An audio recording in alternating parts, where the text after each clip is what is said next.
Hey guys, my name's Ben Howard. We're back out here at Century trying to shoot 10 under par. If you haven't seen this series before, I appreciate if you went back and watched some of my previous attempts, but like I said, we're out here at my local course, Century Park, trying to shoot 10 under par, and if I'm able to do it, I'll be giving away this Gannon Cloud Breaker.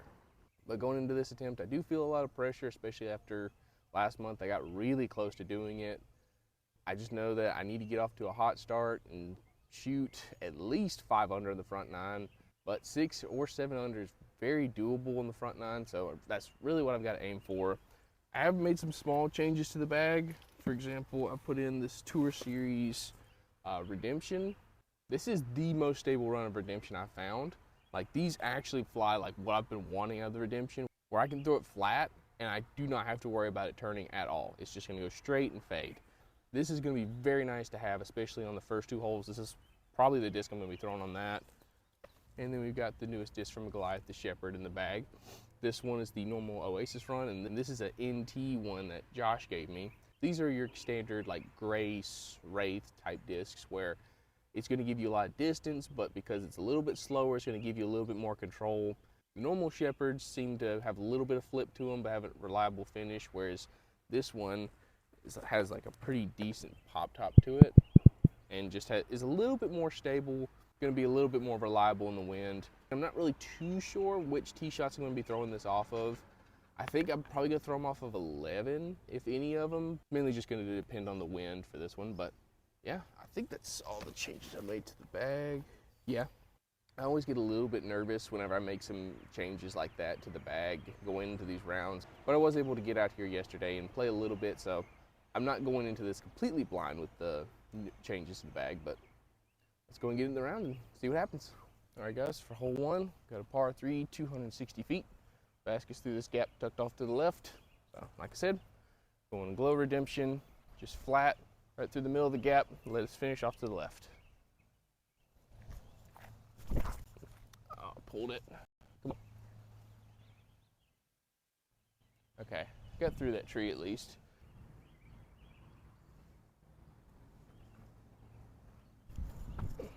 Come on. Ooh, man.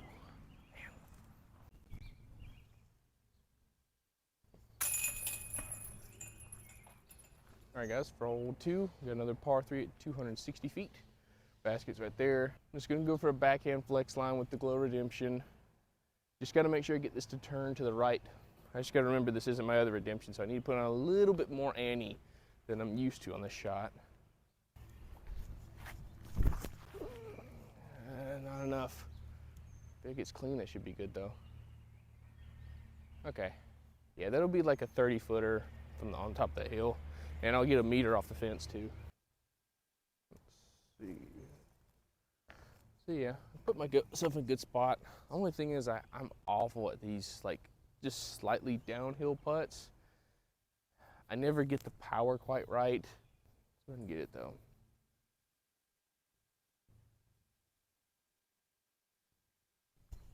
Fade. Yes, there we go. All right, guys, so for hole 3, we've got a par 3 at 410 feet. Basket's down here tucked off to the left. This isn't one I'm counting on birdieing, but my last few attempts, I've gotten pin high. I'm just too far to the right. So if I can make the correction and just get a little bit closer, I think we can get ourselves at least like a 40-ish foot putt and give ourselves a chance. So let's go and do it.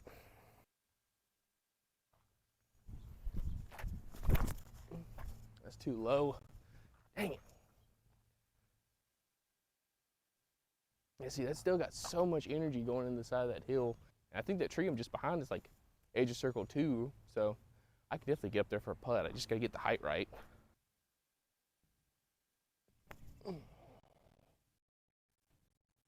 Yep, perfect.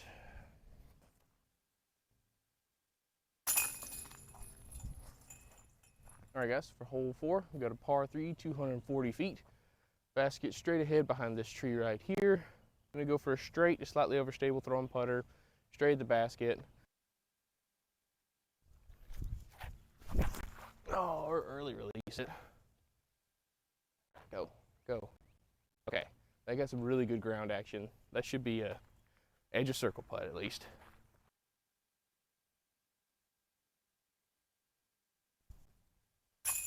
Ooh, I thought that was gonna spit out. All right, guys, for hole 5, par 3, 205 feet.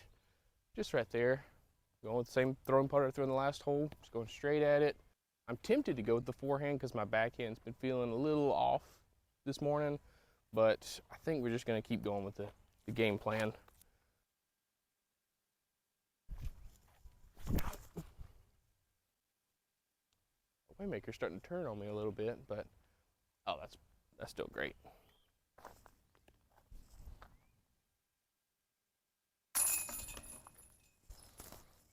All right, guys, for hole 6, we got a par 3, 300 feet. You see the basket right here. I'm going down this right side with the overstable fairway driver. Main thing is I just got to miss these 3 trees you can see through the gap. If I get past them, I'm going to have a putt. So, see what we can do. Oh, big skip. Giant skip. Yes.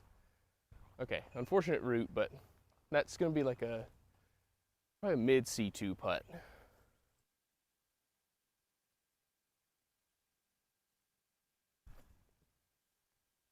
Oh, man. All right, guys, for hole 7, we got a par 3, 240 feet. You can see the basket right here, but we're going so far downhill, this plays a lot closer than that. I'm just going to go with the overstable approach this out to the right, let it skip, and filter up to the basket.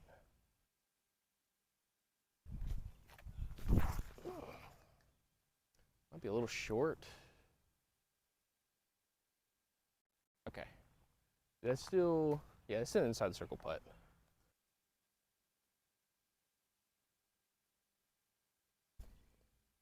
Ooh, I thought that was too high. All right, guys, for hole 8, we got a par 3, 207 feet. You see the basket right here, but we got so much room off to the right that a backhand spike hyzer's the best play pretty much. I'm gonna go with the overstable mid-range, just try and throw it flat as high as I can, just give it time to crash into the green. It's a little early. Just get down. Man, I'm putting so much pressure on my putter today.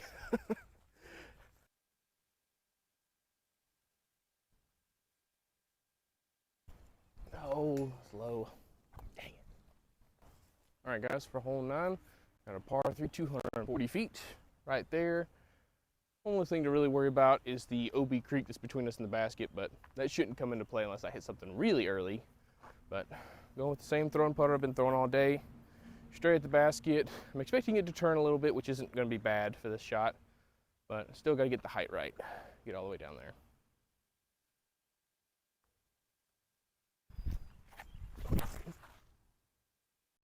Man, that thing is starting to turn. I didn't see it come down, but it should be like an edge of circle putt again.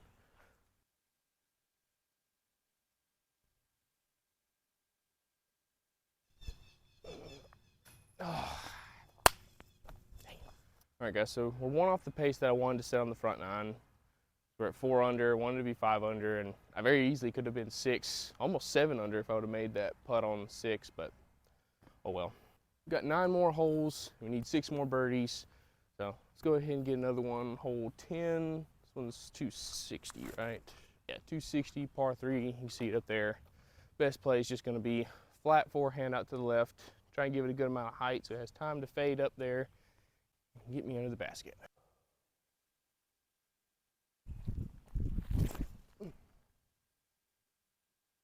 Oh, dang it. I think that was going to be too early anyway if I did get in front of that tree, but hopefully we'll have some kind of putt from there.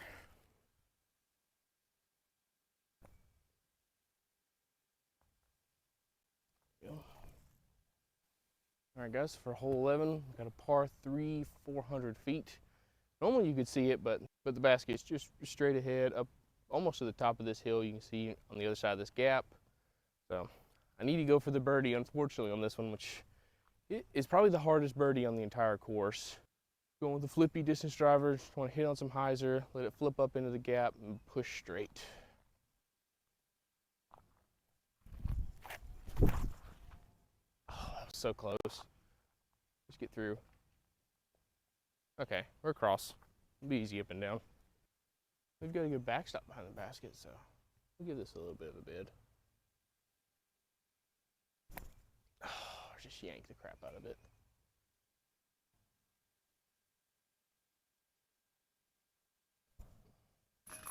Ooh. I'll take it. All right, guys, we're on hole 12. This one's a par 3, 390 feet. Basket is straight ahead to this left gap, which is the one I'm going to be taking. I'm just going to go for a neutral to slightly understable fairway driver, push it just to the left side of the basket, have it turn, hopefully come back near the end. Oh, pulled it. Get through. Dang.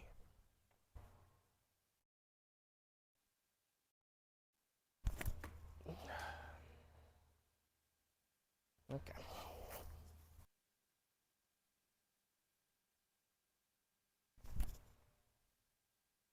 Come on. Oh. Tried.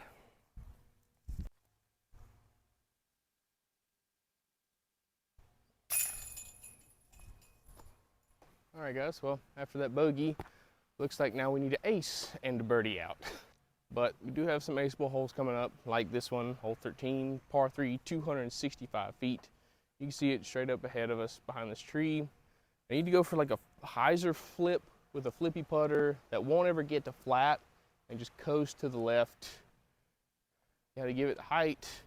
It's gonna be a pretty tough shot, but I can do it with this disc.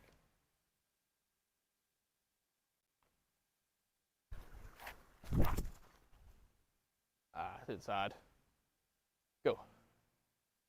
Okay, that's a putt.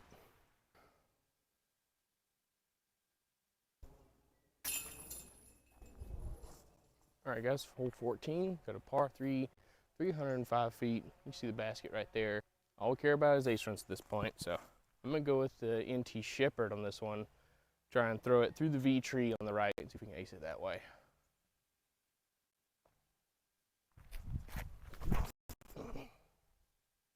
Ooh, that turned a lot. I thought it would. Okay, pin high.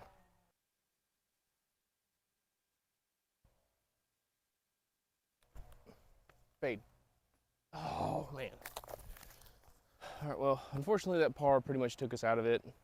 I can ace to the last holes, I guess, but at this point I'm just gonna try and just work on my game plan, make sure what I'm throwing is the shots I want to be throwing. For hole 15, par 4, 540 feet, just straight ahead. We have a Mando left of this tree right here, but other than that, it's just a wide open shot. I do want to throw this NT Shepherd again, just to really figure it out. Had it for almost 2 weeks, and I just can't quite figure out how it flies.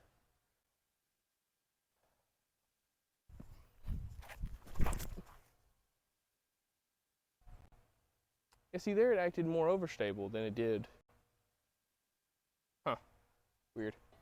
But during any other attempt, this is going to be my actual play with the Oasis Rapture.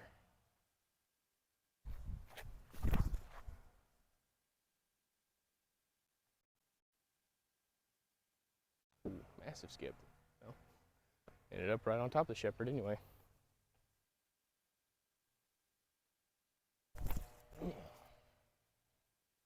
Come on, hurry. Okay, they got a good skip.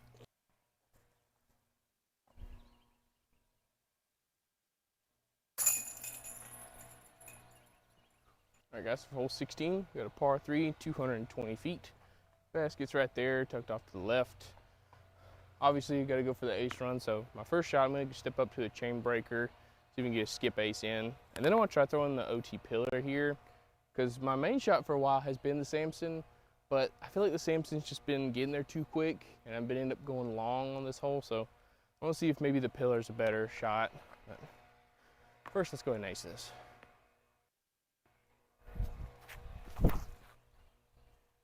Ah, short.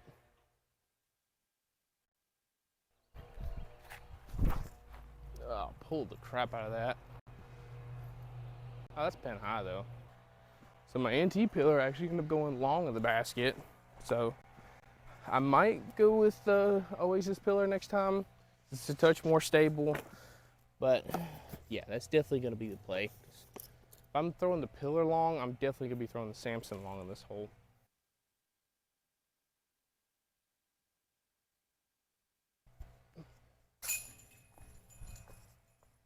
All right, guys, we're on hole 17. It's a par 3, 215 feet. Basket's right there. Got to worry about the OB Creek that kind of snakes through the fairway, but got to ace in order to do it. So I'm going to go with the Waymaker for my first shot. This is also my normal play, but I also think if I give it enough height and give it time to get back to the left, it can get there. But I might try a shot with a pillar and see. Let's see what the Waymaker can do.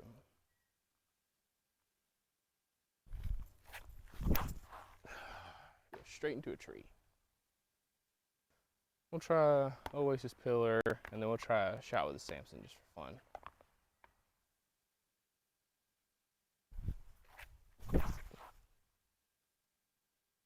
Get there.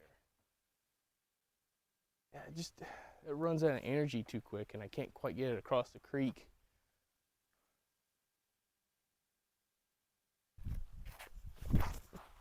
That's too far left. Oh, come on, safe. That might be the play then. I'll have to do some more experimentation on this hole for sure.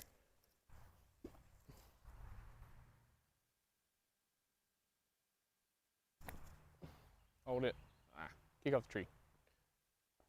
Oh, it's something metal.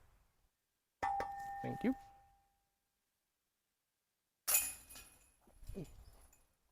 All right, guys, made it to hole 18. Final hole of the video. Basket's right there. Was it 300 feet? Something like that. I think a little over 300 feet. But fence marks the OB all around. I'm just going to throw 2 arcs at it and see. I like the yellow arc more because I know it's going to turn for me a little bit more consistently, but this orange arc, it will turn, and with it being more consistently overstable, I can kind of count on it going into the fence on the left. So I was trying to think of, like, if I were to get to this hole and need a par, what's the best way to guarantee that?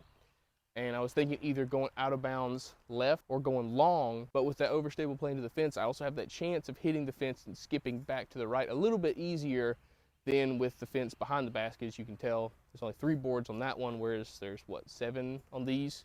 Yellow's gonna be the main shot, and then we'll try the orange. Into the ground again.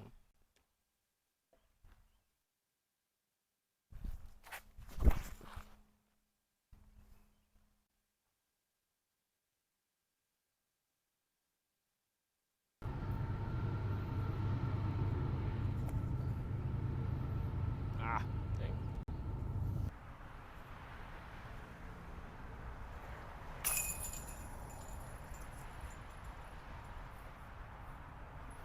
All right, guys, I finished up our round out here at Century. Looking back on the round, it really wasn't that bad. Like, I just counted up the score and realized I was 6 under, which feels way better than what I feel like I shot. Because that means if I would have got 8, 9, which are 2 very birdieable holes, parred 12, and then would have got either 17 or 18, I mean, that's 5 strokes right there. But I think you could tell the main issue today was just that I wasn't throwing my backhand well. And my backhand is the thing I need to be on at this course. If you watch last month's attempt, my backhand was on, and you could see this course looked so much easier than it did today. And it wasn't like I was throwing bad shots. I was just putting all the pressure on my putter, and my putter can't handle that kind of pressure. It's just not gonna hold up as well as my backhand can. It's annoying too, because it's like, with your putting, you can kind of get around it not being on, but with your backhand not being on a backhand dominant course, it's like, what are you gonna do? So just one of those frustrating rounds that I'm just gonna have to learn from it what I can and move on. One thing I do want to bring up that I'd be curious to see what y'all think about is we're halfway through the Zone Clone Bracket series, or more than halfway through that now. And so what I'm tempted to do is once I'm done with that series, replace that series with this series and make this a weekly thing. Y'all let me know what you think about that, but thank y'all so much for watching. Please like, subscribe, and have a good one.